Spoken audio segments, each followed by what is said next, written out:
कोठी। सफेद कोठी का ऐतिहासिक महत्व है। सन 1890 में इस सफेद कोठी का निर्माण हुआ। अंग्रेजी शासनकाल में बनी इस इमारत में अंग्रेजी शासक सर हर्टन और सर टेलर रहा करते थे। मध्य प्रदेश के निर्माण के पूर्व मध्य भारत के समय तत्कालीन मुख्यमंत्री माननीय श्री तखतमल जी जैन की भी ये आवास स्थली रही।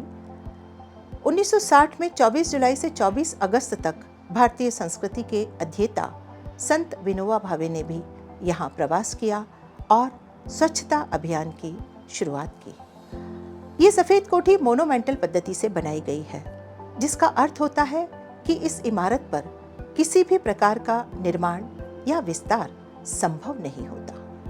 शासकीय श्री अहिल्या केंद्रीय पुस्तकालय का शुभारंभ होलकर राजवंश द्वारा किया गया था।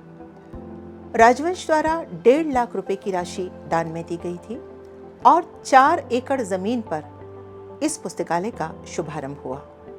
19 नवंबर 1961 को प्रातः 9:15 बजे उद्घाटन तत्कालीन मुख्यमंत्री माननीय डॉक्टर कैलाश नाथ काटजू, तत्कालीन केंद्रीय मंत्री माननीय श्री हुमायूं कबीर, तत्कालीन राज्य शिक्षा मंत्री माननीय श्री शंकर दयाल जी शर्मा के शुभ कर कमलों से ये शुभारंभ हुआ। शासकीय श्री अहिल्या केंद्रीय पुस्तकालय के इस 61 बरस के सफर में 19 नवंबर 1961 को इसका शुभारंभ हुआ और उसके पश्चात इस पुस्तकालय ने अपने जीवन के सफर में अनेक उतार चढ़ावों को देखा। एक समय था जब इसका भव्य स्वरूप हुआ करता था, लेकिन एक समय ऐसा भी आया जब इसकी स्थिति बदहाल हुई। पहले पुस्तकों की संख्या बहुत कम थी। कुछ समय पश्चात पुस्तकों की संख्या धीरे धीरे बढ़ने लगी, पाठकों की संख्या भी धीरे धीरे बढ़ने लगी और इसने सार्वजनिक पुस्तकालय का रूप ले लिया। उसके पश्चात भी एक समय ऐसा आया जब इसकी स्थिति बदहाल हो गई। 19 नवंबर 2021 को ये पुस्तकालय 60 बरस का पूर्ण हो गया। इसका हीरक जयंती महोत्सव मनाया गया और हीरक जयंती महोत्सव के पश्चात इस पुस्तकालय में अपना एक नया सफर प्रारंभ किया। इस पूरे भवन का कायाकल्प किया गया, जीर्णोद्धार किया गया और उसके पश्चात इस समारोह को मनाने के साथ साथ इसे एक नए कलेवर में प्रस्तुत किया गया। यहाँ पिछले कई वर्षों से एकत्रित कबाड़ को जुगाड़ के रूप में तब्दील कर इस पुस्तकालय के पूरे परिसर को बेहद खूबसूरत बनाया गया। उसके पश्चात यहाँ दिव्यांगों के लिए व्हीलचेयर लाकर, ट्राइसिकल लाकर, दृष्टिबाधित या विभिन्न तरह के जो दिव्यांग सभी तरह के लिए यहाँ बेहद सुविधापूर्ण वातावरण तैयार किया गया। यहाँ पर प्रतियोगी परीक्षा के विद्यार्थियों के लिए भी एक ऊपर कक्ष बनाया गया है। अब प्रतियोगी परीक्षा के विद्यार्थियों की संख्या यहाँ बढ़ने लगी है। 19 नवंबर 2022 को जब ये पुस्तकालय 61 बरस का हुआ, तब इस पुस्तकालय ने एक और कदम आगे बढ़ाया। 19 नवंबर 2022 को 61वें स्थापना दिवस पर यहाँ विद्यार्थियों के लिए 1 रुपये में आजीवन सदस्यता रखी गई और कुछ ही समय में उन विद्यार्थियों की संख्या हजारों में हो गई जो इस पुस्तकालय से जुड़े। यहाँ विभिन्न विद्यालयों के पुस्तकें बुलाती हैं अभियान के तहत विद्यार्थियों ने भ्रमण किया। यहाँ पर एक बेकार पड़े भाग को उपयोगी बनाया गया और उसे संगोष्ठी कक्ष का नाम दिया गया। संगोष्ठी कक्ष में अब यहाँ विभिन्न साहित्यिक सांस्कृतिक संस्थाएं अपने सृजनात्मक रचनात्मक कार्यों को, बैठकों को, संगोष्ठियों को मूर्त रूप देती हैं, जो शासकीय श्री अहिल्या केंद्रीय पुस्तकालय द्वारा निःशुल्क दिया जाता है।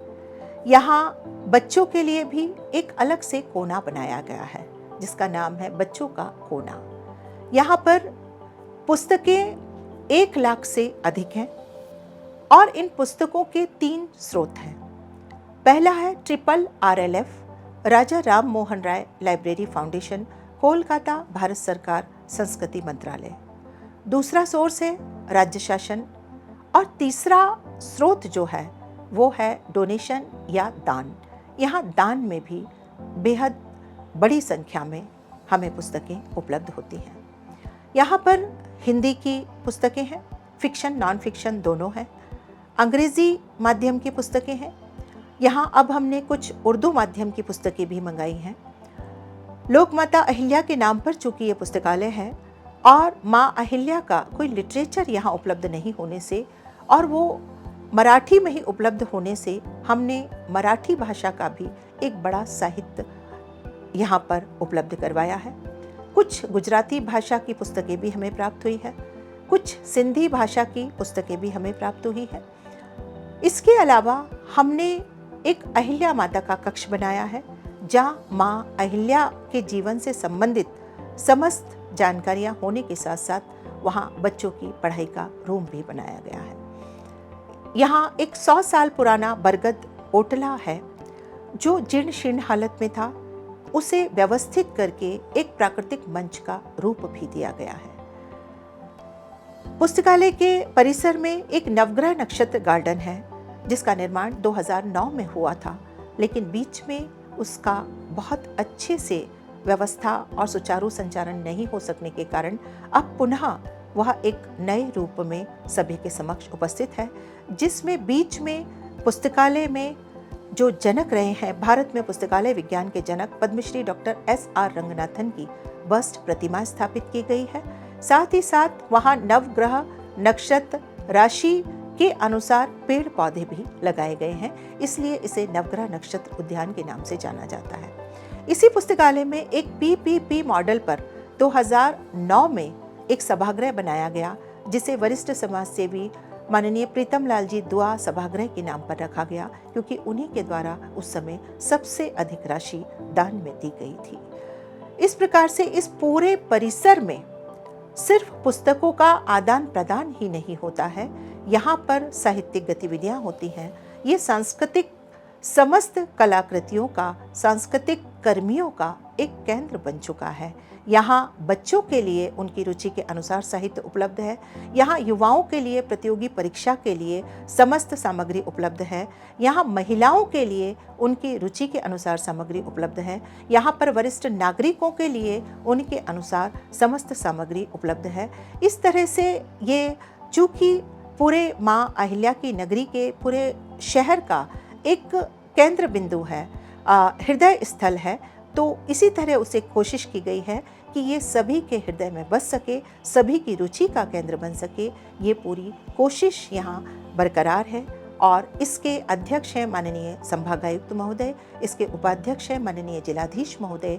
मैं जिस पद पर हूँ वो सचिव है और इसके बोर्ड ऑफ डायरेक्टर्स में शहर के गणमान्य सभी सदस्य हैं और इस प्रकार ये पूरा शासकीय अमला है जो शासकीय श्री अहिल्या केंद्रीय पुस्तकालय को सुचारू और व्यवस्थित रूप से संचालित करता है। ये एक हम सभी इंदौर वासियों के लिए सौभाग्य की बात है कि यहाँ पर भारतीय संविधान की मूल प्रति की प्रतिकृति भी उपलब्ध है। एक और इसके लिए सौभाग्य की बात होती है कि उसका जो कवर पेज है उस पर जो अशोक स्तंभ उकेरा गया है उसे हमारे यहाँ के ही पंडित दीनानाथ जी भार्गव द्वारा बनाया गया था। ये हमारे लिए गौरव की बात है। और तात्या साहेब सरवटे जी जो हैं उसमें संविधान सभा के हस्ताक्षर जो कमेटी के हैं उसमें से एक तात्या साहब के भी हस्ताक्षर हैं। ये भी हमारे लिए गौरव की बात है। तो संविधान के बारे में हमें अपनी पीढ़ी को जानकारी देना है, यहाँ वो दी जाती है और संविधान को बेहद खूबसूरत तरीके से हमने यहाँ सजा कर रखा है ताकि हर कोई आने वाला उसके साथ अपने फ़ोटो ले सके, सेल्फी ले सके, उसे छू कर देख सके, उसे पढ़ सके। यहाँ पर दुर्लभ किताबें, रेयर बुक्स को भी एक कोना दिया गया है। सामान्यतः जो पुस्तकें उपलब्ध नहीं होती हैं वो इस लाइब्रेरी में उपलब्ध है और अनेकों ऐसे लोग आते हैं जो रेयर बुक्स को ढूंढते हुए आते हैं और उनकी जो खोज होती है वो इस लाइब्रेरी में आकर के पूरी हो जाती है। साथ ही यहाँ पर शहर के रचनाकारों के लिए भी एक अलग स्थान दिया गया है, क्योंकि इतनी 1 लाख किताबों में अनेक रचनाकारों की रचनाएं हमारे पास उपलब्ध हैं, लेकिन हमें शहर के गौरव को भी बढ़ाना है, शहर के गौरव को भी रेखांकित करना है, तो हमारे यहाँ शहर के रचनाकारों के लिए एक अलग स्थान दिया गया है। इस पुस्तकालय में सामान्य पुस्तकें ही नहीं हैं, यहाँ पर रेयर बुक्स अर्थात दुर्लभ किताबें भी उपलब्ध हैं। यहाँ पर आप देखेंगे तो चारों वेद आपको उपलब्ध होंगे, साथ ही साथ आप complete history of the world भी यहाँ पर पाएंगे। साथ ही मध्य प्रदेश का द हार्टलैंड अनवेल्ड भी पुस्तक आपको उपलब्ध होगी। इस तरह की बहुत सारी दुर्लभ किताबें हैं जो आप इस लाइब्रेरी में उपलब्ध देख पाएंगे और उसे छू पाएंगे, पढ़ पाएंगे और अपने साथ घर पर इशू करवा के भी ले जा पाएंगे। रेयर बुक्स के साथ साथ यहाँ पर करीब 150 से 200 साल पुरानी पुस्तकें भी उपलब्ध हैं। वो भी हमारी इस संस्कृति की, इस पुस्तकालय की धरोहर है जिसे हमने सहेज कर रखा है। वो भी आप यहाँ पर देख पाएंगे और उन्हें पढ़ पाएंगे। इस पुस्तकालय में अभी तक हम कदम दर कदम बढ़ाने की कोशिश कर रहे हैं। अब भविष्य में हम ये चाहते हैं कि चूँकि डिजिटल युग है और यहाँ पर बच्चे से लेकर के सीनियर सिटीजन्स तक जुड़ चुके हैं, तो सभी को इस तरह की सुविधा उपलब्ध हो कि वो एक क्लिक पर किसी भी तरह घर बैठे उन पुस्तकों की प्राप्ति से लेकर के उन पुस्तकों के बारे में जानकारी प्राप्त कर सकें।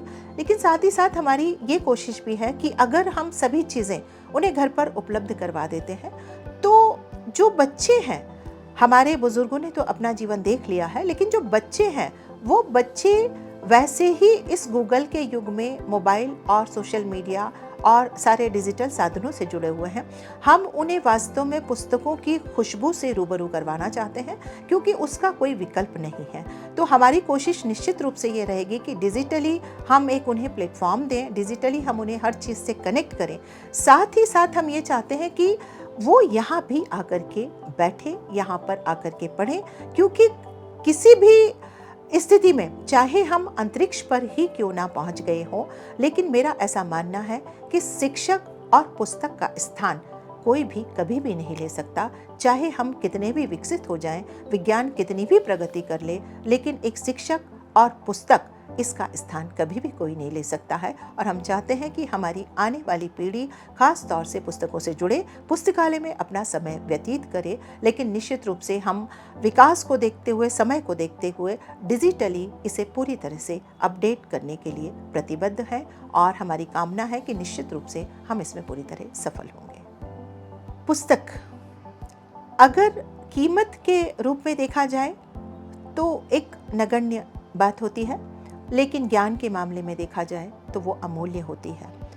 एक और अपील है आप सभी से, अनुरोध है कि ऐसी पुस्तकें जो आपने खरीदी हो, जिन्हें आप पढ़ चुके हो, या अपने बच्चों की पुस्तकें जिन्हें आप सब कुछ उपयोग हो जाने के बाद बेच देते हो, कृपया अगर वो उपयोगी हैं, अच्छी हालत में हैं, तो आप पुस्तकालय में उसे दान में दें। हम यहाँ पर उन पुस्तकों को सहेज कर संभाल कर रखेंगे ताकि दूसरे भी उन पुस्तकों के ज्ञान का लाभ प्राप्त कर सकें। पुस्तकालय वास्तव में एक मंदिर के समान होता है।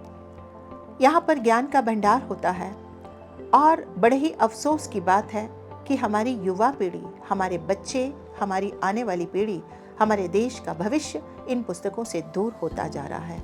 तो मेरा आप सभी से विनम्र अनुरोध है कि अपने बच्चों को अधिक से अधिक पुस्तकों से जोड़ें, क्योंकि जैसा कि मैंने कहा कि पुस्तकों का और शिक्षक का कोई विकल्प नहीं होता है। जो हम गूगल गुरु में देखते हैं, डिजिटली देखते हैं, वो एक जानकारी है, नॉलेज है, लेकिन वास्तविक ज्ञान हमें पुस्तकों से ही प्राप्त होता है। और मेरी विनम्र अपील ये है कि आप अपने बच्चों को इस पुस्तकालय में, किसी अन्य पुस्तकालय में पुस्तकों से अवश्य जोड़ें। और इस पुस्तकालय में मात्र 1 रुपये में आजीवन सदस्यता दी जाती है। बच्चों को एक बार अवश्य लाएं, आप भी लाएं और यहाँ पर जुड़ें और पुस्तकों से ज्ञान प्राप्त करें। धन्यवाद।